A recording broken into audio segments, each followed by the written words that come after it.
Kat Matthews, welcome to Forces Sport, the podcast. A pleasure again to speak with you, and not via Zoom this time as well, in person. I know. Thank you for having me. It feels like a privilege.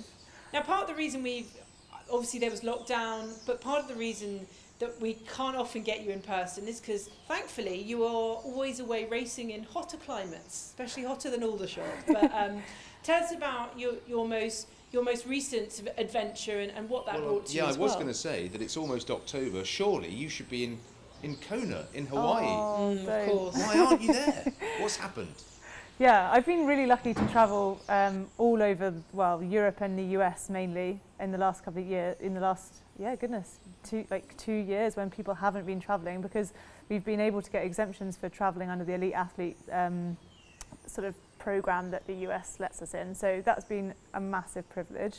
But yeah, I should be in Hawaii or nearly there. But the World Championships for the Ironman distance has been postponed again. So it's now in May in a sort of new temporary location, which is St. George in Utah, which is where I just got back from. And then it will happen again as normal planned on the calendar in October next year as well. So Kona cancelled because of COVID? Yes, Hawaii's local situation is still pretty, I think it's quite complicated. So you've qualified to compete at Kona. For those people that are listening for the first time and don't know what we're talking about, explain what Kona is, because that's the spiritual home of the event that you take part in, which is Ironman. Yes. So an Ironman triathlon is a 3.8 kilometre swim, 180 kilometres cycle ride, and then a marathon, so 42.2 kilometres of running. It's each in itself is a pretty unique sport, so to put them all together is pretty adventurous. But yeah, Hawaii has been where this championships has been held sort of since it was born, and then from this event has come the Olympic triathlon event, for example. So it is, like you say, the spiritual home. I've never competed there, but yes, I've qualified and I hope to win it one day. But at the moment, I'm just looking for any opportunity to perform at the world level, like any championship like that. So yes, I'm disappointed it's cancelled again, but I'm still just training as hard as I can and putting myself out there on any sort of world championship start level. I mean, you've kind of answered it there, but do you still feel a bit robbed that, because it is such a mecca for Ironman, everyone knows the connection there. You sort of feel robbed that you can't do it there, but I suppose you're being quite level-headed in the sense that you're like, well, I'll just race wherever and I'll get there one day. Yeah, I'm disappointed, but I don't feel there's any point in dwelling on those feelings.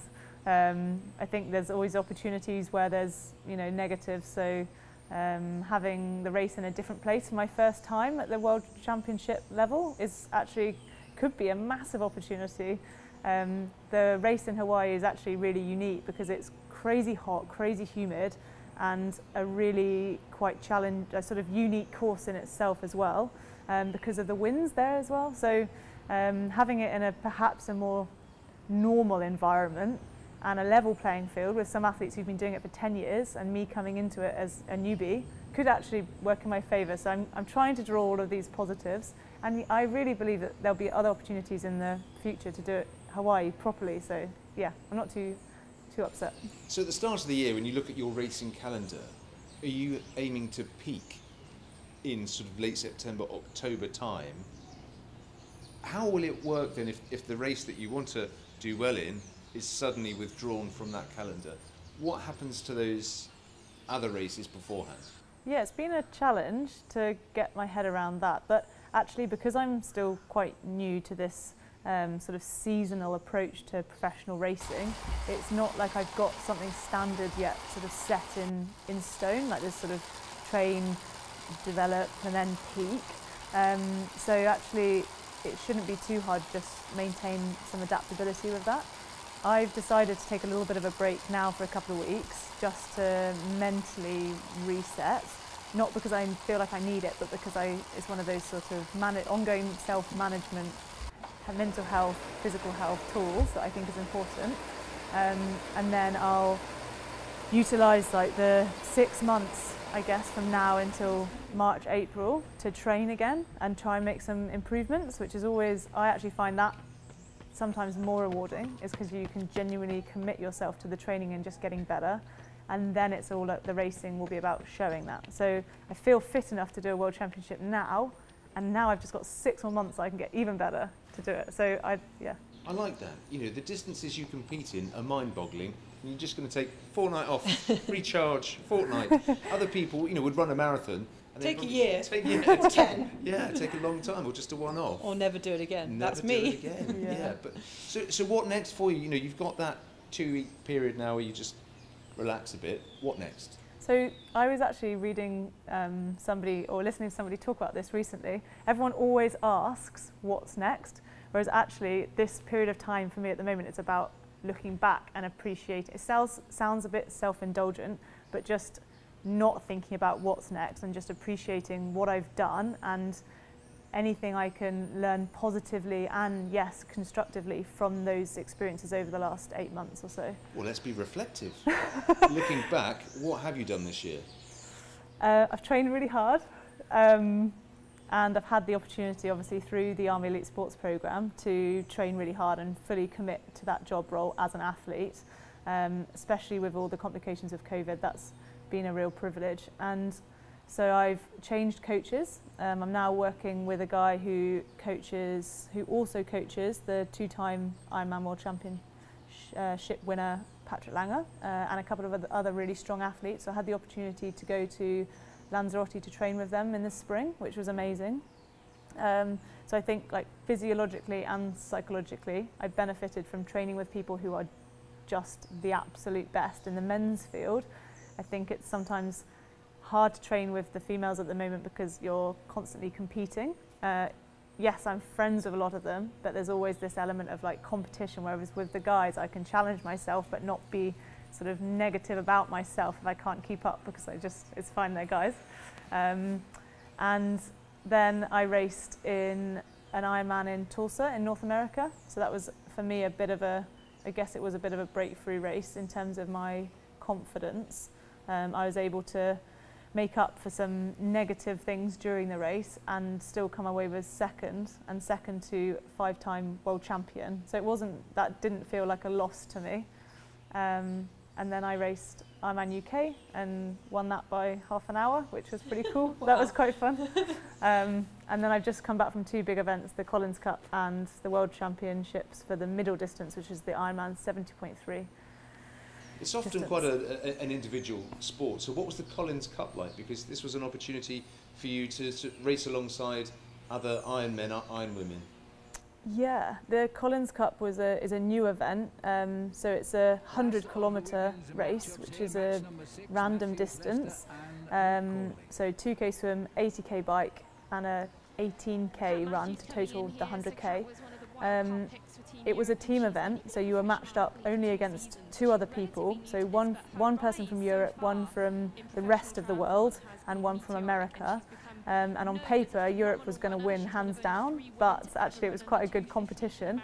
And I won my individual match and also scored some bonus points, which helped Europe win overall. So in terms of the aspect of being part of a team, that was a really unique, excellent experience, because you genuinely were there supporting other people for a bigger goal, whereas you are often in this sport just racing for yourself, and it's not a negative selfishness, but it can feel like it, I think.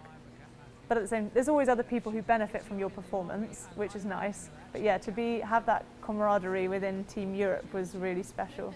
And what's cool is that those relationships have lasted as well. So the next event we went to out in America recently, everyone had carried on those sort of friendships and that camaraderie, and genuinely wanted well for those people that they'd helped out. I wanted, and you touched on it there, so I'm just going to take the opportunity now, because you really hit upon something that a lot of people would be put off in individual sports like triathlon is traditionally, and that is it quite a lonely pursuit? I know that you have a husband who also competes, and you obviously have got friends, but what drives you to take part in such what looks like quite a lonely pursuit? Is lonely the wrong word? I don't know. No, I don't know. You obviously have friends. Yeah, no, I picked up on that. I meant within the sport. Sometimes I leave words out. No, and you obviously have. You obviously have some friends. No, I meant within the sport. I'm not saying that you're alone. It's more that it's lonely. It's such an individual. What's the driving force as well that makes you get up for only you, and to do it for yourself? Yeah, it's a really good question. We actually have just been in the briefing day for the Army's Elite Sports Programme, and the psychologist who was talking about how actually high performance, like top level team athletes have the same selfishness to be the best they can be as individual athletes, because by the point where you reach high performance, you are out there and you have to have that drive to be, the best you can be at your sport as an individual. The team element is actually much stronger at the grassroots level in team sports, which I found really interesting. I hadn't really considered that, because I've come from team sport and I've got so many positive experiences from being part of a team and working for a team, but I also always wanted to be the best I could be individually, to be better for the team. And I think that approach I use now is that I genuinely I want to be the best for me. Yes, like that is a bit selfish, but it's because I want I do want the bigger team to do well. Like I want the team being the Army Triathlon Association, the Army, my professional team, the BMC team, the people who aren't like directly helping me, but they're inspired by me. Like they're my team. Like I want to be better for them as well. So I think. Yes, you see a team, even though you're in an individual sport. You see even of a race, you know you're affecting people around you, and therefore that is your team. Yeah. And it's, for me, it's more, yes, performance is like in theory everything, but at the same time it's about messaging and it's about health and inspiring, and again just like drive and happiness. I know that I embody that because that's how I sort of see life and the sport, and I just wanted more people to have that outlook, so I feel like I'm doing it for them, even if it is selfish. But I do get lonely sometimes. Okay. Your trade in the military is a physiotherapist, so are you learning stuff about the human body when you're competing in these vast races that does filter down to the day-to-day soldier life? I have I've developed the idea recently that I think I see myself as a case study, so I'm constantly inputting the physio knowledge that I have into my own development as an athlete, and I think it's probably one of the big reasons why I've been able to bridge this big gap from grassroots to professional level, is because I've been able to utilise that, sort of have that knowledge and utilise it. So yeah, everything that I learn, whether it's simple stuff like the health benefits of sleep, or whether it's how an athlete thinks, or whether it's simple just like how long it does take to recover from a sprained ankle before you can run again. All of those things play into like the sort of dual role between physiotherapy and athlete lifestyle. What do you say to yourself when you know you have to push when you're out on the course? It depends. Sometimes it can be self-derogatory, a little bit like useless, come on, or most of the time it's genuinely the idea that I'm in the moment, that I've got an opportunity to do this, and this opportunity is only right now. If I drop off the pace by 5 minutes, I've lost the chance. I need to continuously put my absolute best into this if I want to be happy at the end, and I know that I want to feel proud of that result, so I choose to work hard. So what do I say to myself? Like, do I want this? Did the distance that you have ended up, I'm thinking of full Ironman, in the first instance, did the distance choose you? As in, is that what you found your body was best adapted to? Or did you have it in your head that's what you wanted to do when you started on this triathlon journey and you got there? I don't know what comes first. I started doing a sprint triathlon, which is half the distance of a standard distance, which is known as the Olympic distance. And that's because that was the first Army event that they held, so it was a sprint distance. And then you also do a standard distance. That was just the process in place. It wasn't for a couple of years until I accidentally sort of fell into the middle distance, because I was away deployed in Battis in Canada.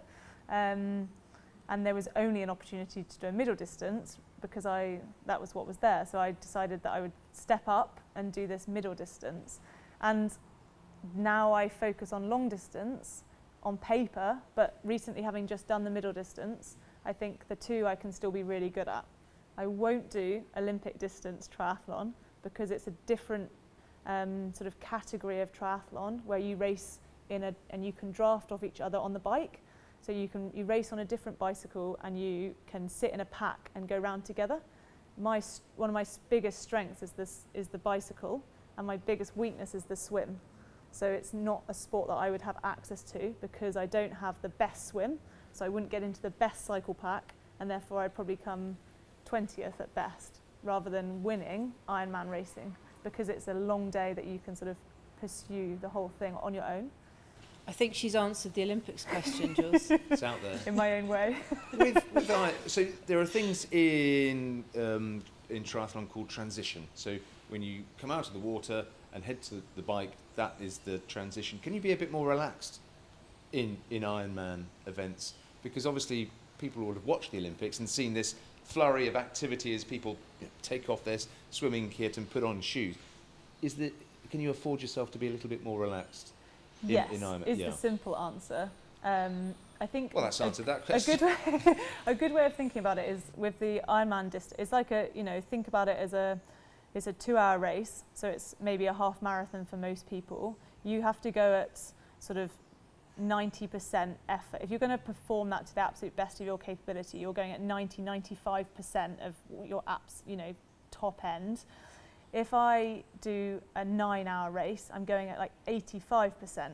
So it's you're physiologically, you go slightly easier, but for significantly longer. And so those time gaps in transitions, the fractions of seconds are, yes, less significant. That doesn't mean that it's not as important to be perfect, but I would choose to put socks on rather than not. Socks is important. She's also answered the socks. Socks is important. We're nailing them here. We're nailing them. I mean, I don't want to go bang on about the Olympics, but it is interesting that obviously the triathlon world, I think maybe to the lay person, is probably quite complicated because of all the distances, and they only see it probably once every 4 years, or 3 years in this case, at the Olympics. Do you just wish that people were a bit more educated, because it's not a simple sport, but you are still a GB athlete, and would you like to have seen your sport and your distance to be slightly as well known as the triathlon in the Olympics? Is that something you'd like to push? It's a good question. Personally, no, I don't have any angst against it. I actually only found out recently that Ironman existed before the Olympics. The Olympics has been developed as a triathlon to be more media friendly, and that's why people know about it, is because it's on TV. No, I think maybe because I've come into the sport late, I'm just feel very, very privileged to be able to compete at the absolute world championship level. It doesn't matter to me as such about the popularity of it to the media. Yes, I think it would be naive to say I wouldn't love to be an Olympian, but you're never going to get an 8-hour race in the Olympics. People wouldn't watch it. And also, I wanted to hark back a little bit to earlier where you talked about racing against men, because it gives you a bit more of a challenge. And obviously you touched on the fact that if you race against your female teammate, so to speak, there's a bit of competition. Probably one of your biggest competitors is your husband. And how much of an advantage is that to have him, at home and on the phone and watching from the sidelines as well? I know he calls himself the cameraman, your professional cameraman when he's out. Yeah, my husband Mark, he's in the logistics corps at the moment, serving in Abbeywood. He is, biggest supporter and biggest competition. He'll probably say that he's not much competition at the moment, but I think we're keeping a good balance. So yeah, having somebody who I live with and often train with is it's inspirational, and it's useful as well, obviously. So it's got the best of both worlds. I'll be delighted to hear that he's got his uses. Well, exactly. Yeah. He's a nice thing to say. You're useful. Darling, you're useful. I think his biggest input for me in the performance world is probably more psychological. He genuinely cares about my performance probably more than I do. in terms of like care, I think I'm too maybe more sort of black and white sometimes about it, but there's a lot of times as a sort of high performing athlete that you I say that with a sort of cringe. You eye rolled, it's fine, we can see it. That you have to have someone to talk to about like the little things, like, oh, this session didn't go so well, and often that can become a problem, but I'll just always be bouncing off Mark in terms of, I guess a sort of psychologist role, in a way that it's like, oh yeah, but this is why, okay, cool. Even if it's me or if it's from him, there's somebody else to talk to about everyday life, so that's really important. Do iron distance athletes have to have special saddles for their bicycle? Because it's quite a distance. As a young lad, I did a lot of cycling. It was a big paper round, and those Sunday supplements weren't going to deliver themselves. But there can be a little bit of discomfort if you're in the saddle for a long time. You're going for, miles and miles. Do you have to have a specially adapted saddle? Not just you, but do iron athletes? Yeah, sure. Long distance. Long distance, yeah. Okay. No. No, okay. I think, right. I think there's so much, it's probably, I don't know when you did your paper round, but maybe a couple of years ago. Yeah. The saddle industry has massively developed, and I would be confident to say to anybody at any level that they could go into a bicycle shop or even online and buy a saddle that was right for them. Most companies even have a sort of try and return to a different model if it doesn't suit you. They've got I've been riding this for 30 years. Yeah. So no is the easy answer. The other answer is that we ride time trial bikes. So you're sort of rotated. So actually more of the front of your pelvis is on the saddle rather than sitting on like the sit bones. So yes, there are some saddles that are designed for this rotation, but it is quite unique individually, like which saddle suits you. So I actually ride on a normal road bike saddle. Some of my peers ride on a saddle that's specifically designed, like it's got, instead of a normal nose of a saddle, it's got two prongs and you can rotate fully onto it. So I think it's quite unique. Is there any truth to the fact that the more you cycle, the less painful it is as well? Absolutely. Just get used to I've been doing like proper cycle training for maybe 5 years, and I absolutely love it, and I don't have any, like, it doesn't cross my mind really. Like, you have to be good with your hygiene, like talking pretty bluntly, like good with hygiene and good quality clothing, a saddle that fits and a bike position that fits you. They're really important. But now it's not a problem, whereas I feel like for the first couple of years, before you tick all of those boxes and you really understand it, and you've built up a little bit of sort of, okay, what's normal? Yeah, it's fine once you get into the sport. So how do you train then? Because you're not going to do a swim, run, cycle all in one day, or are you? Yeah, so actually when I'm training at the moment, I am doing a lot of days. So I say a lot. Maybe 3 or 4 days of the week where I'm doing swim, bike and run. I'm having at least a day off completely, which is new and quite nice. And then maybe a day where I do a really long, like a much longer bike session, so I wouldn't have the time for the swim as well as the run, for example. But it really depends. There's lots of different training sort of methodologies out there, and I don't think there's one right way, but this methodology allows me to get a lot of, because I'm full-time, I can do that firstly, and it means I get a lot of training load and accumulated over, say, 2 or 3 days, and then a complete day off where mentally and physically you can completely recover, so then you can go again, and you could argue that you're getting a sort of a bigger training load, and then you compensate more for it in a good way, that you improve more, rather than just slow and steady wins the race. But each has their own. What do you like on the start line? What's going through your mind? I'm actually quite an annoyingly calm person on the start line. Most of my stress comes before racing, like with the admin I talked about. As long as that's all sorted, by the time you get to the start line, there's nothing else to worry about. It's just you and how hard you want to push on the day. So I'm genuinely just sort of happy. I sometimes have a little lie down, have a little banter with some people. Sometimes they just look at me weirdly. That is irritating. Someone's lying down next to me.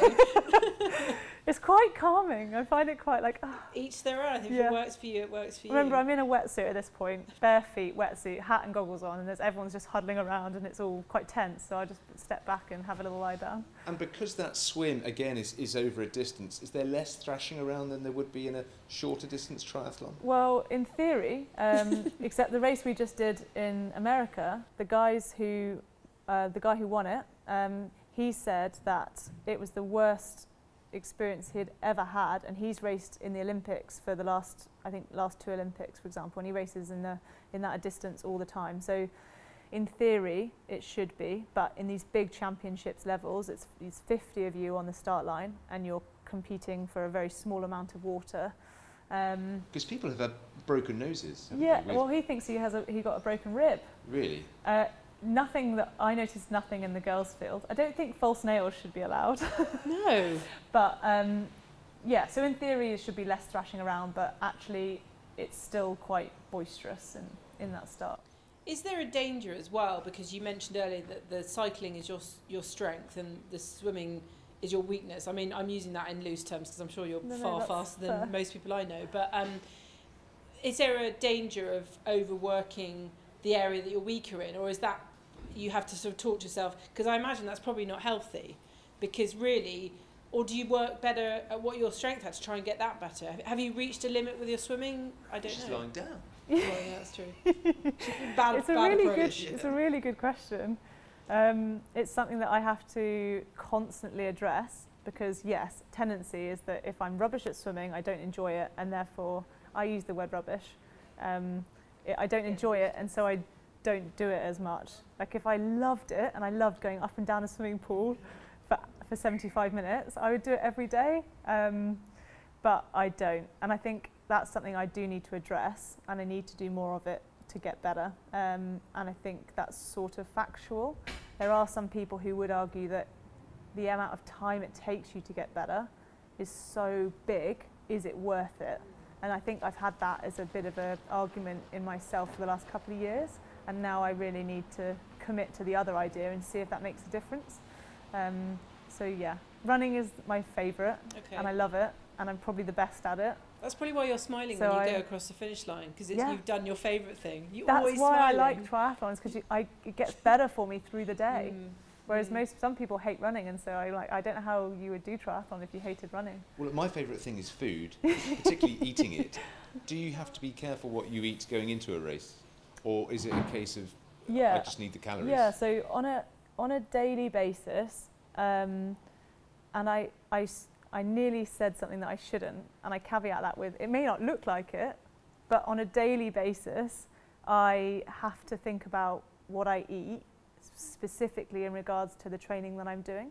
So I said before, I might have a swim, a bike and a run to do, and so I know that there's a lot of research out there about training when you're fasted, so when you've had no low calorie dinner, no food for 8-9 hours, and then no breakfast, and training and getting adaptation. But I know for me, my training suffers if I do that, and the training quality and then my overall stress is massively lowered. So I've worked out that I need at least a little snack and a coffee in the morning before training, then a decent breakfast, and then the second session of the day, and sometimes that will be with carbohydrate or without, and then again a snack, and then again another training session, and then again a dinner, and whatever I eat for dinner will be depending on what session I've got the next morning. So it can be a little bit, like that can seem quite extreme, but it's really necessary to not only be healthy but also to like perform and recover and therefore adapt properly.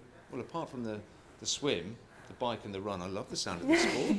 Snacking. I'm snacking all day. Loves his chocolate. But then everything, you can't always enjoy the nicer things. So that's what at the moment I'm loving life, because I can have a mince pie when I get home, for example. But that mince pie has It's September. What are you having a mince pie they're in the supermarkets now. So good. Well, I know I won't be allowed, like I won't allow myself to have them in a couple of months because they have no like benefit. Okay. And it's quite It's not about benefit. well, it is if you want to be. You like, know, she's the got best GB in on the world. her jacket. But I've slowly transitioned to from a completely normal diet and lifestyle that I think normal, like the average like normal person who is healthy and like active, to somebody who looks at food like fuel, which I find quite sad, but I feel like it's one of those things I need to do. But is it something that you've come to yourself and sort of self-taught yourself in nutrition, or have you had advice along the way? I've definitely had advice, and I always seek out more advice, and I'm constantly on top of new bits of research.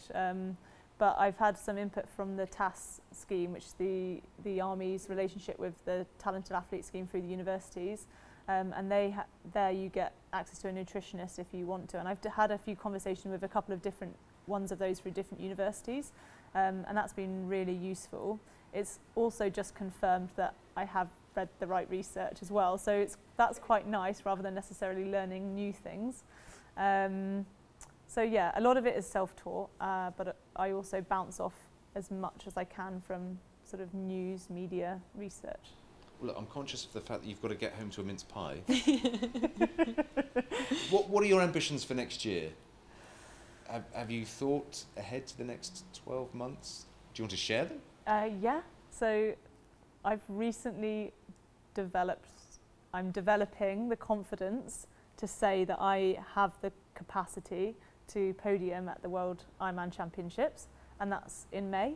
I have yet to truly believe it, but I will work on that in the next 6 months, and because I know I can, like I have the ability to. It's just whether I can put that into practice, because it's easy to say it, but to actually achieve it is something completely different. So that's my goal, is to podium, and not just a podium, but to go into the race wanting to win it rather than wanting to come third.